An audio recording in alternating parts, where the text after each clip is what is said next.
Hey y'all, this is Kirk with Wellspring Landscape Services, and I was driving around this afternoon and noticed a lot of people and commercial companies are pruning crepe myrtles right now. So I thought now would be a perfect opportunity to do an update on proper pruning techniques for crepe myrtles. So normally I would be filming this outside, however, it was real windy today and I was having trouble with the sound, so I'm going to sit at my office, but we're also going to include some photos in the video for examples. So, all right, so first of all, what you don't want to do is you don't want to top your trees. And I think this is a cultural thing. People see other people doing it. It's been done forever, so everybody starts to do it. And unfortunately, people continue to do it, even though there's a lot of science out there that says you should not do it. So if you don't know what I'm talking about, so typically a crepe myrtle will be multi-trunked like that, right? And if you top it, you basically just come in and you just whack it off right in the middle of the trunks, take all the canopy part off,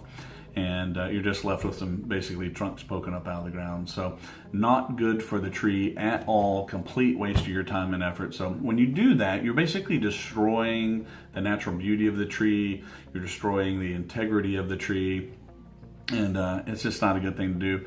Also, it has been proven that a lot of people will top it because they think that it'll actually create more blooms, but it's been proven that it will actually create fewer blooms. So then there's that. And then also, if you've ever seen a crepe myrtle that's been topped year after year after year, you'll see this horribly knobby kind of grotesque looking area at the end of the trunks. And there'll be all kinds of growth coming out of that, but it's kind of a grotesque thing to look at.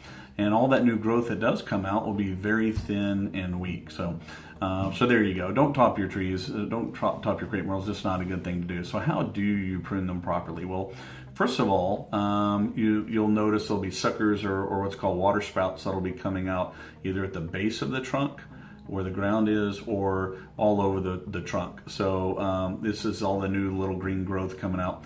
Go ahead and take that out and take that off, and you can do that year round. Anytime there's new growth on the trunk, take that off. Also, if you see any crossed limbs like this, and they'll start to rub against each other in the wind and they'll start to damage one another, go ahead and cut one of those off. And so you'll leave the bigger, thicker, healthier limb, and go ahead and cut off the smaller limb. And that's better for the tree as well. Also, the old blooms, seed pods that are there, you can cut those off. Any diseased or damaged wood, you definitely want to get that off. And then finally, if you'll see this kind of thin, twiggy growth all through the canopy, and anything less than, say, 1/4 of an inch wide, then you want to get that off. So that does not add any value to the tree.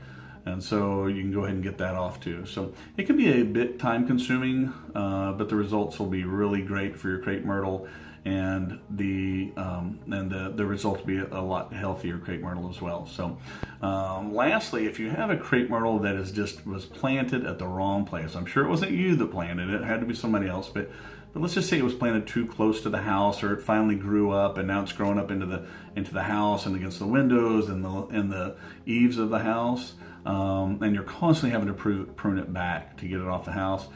I would encourage you to consider just taking it out altogether. It was just the wrong plant for the wrong place. Take it out altogether. There are so many varieties of crepe myrtles out there, different shapes and sizes and colors, and there's going to be a crepe myrtle variety out there that's going to work great for that particular location. So you might as well take that old one out and put a new one in there that's going to last and be happy for a long time. Okay, so there's the update on the pruning. Please do not top your crepe myrtles. If you have any questions at all, please call the office. We'll be happy to answer them and help you out in any way that we can. Okay, so thank you very much, and we'll see you next time. Bye bye.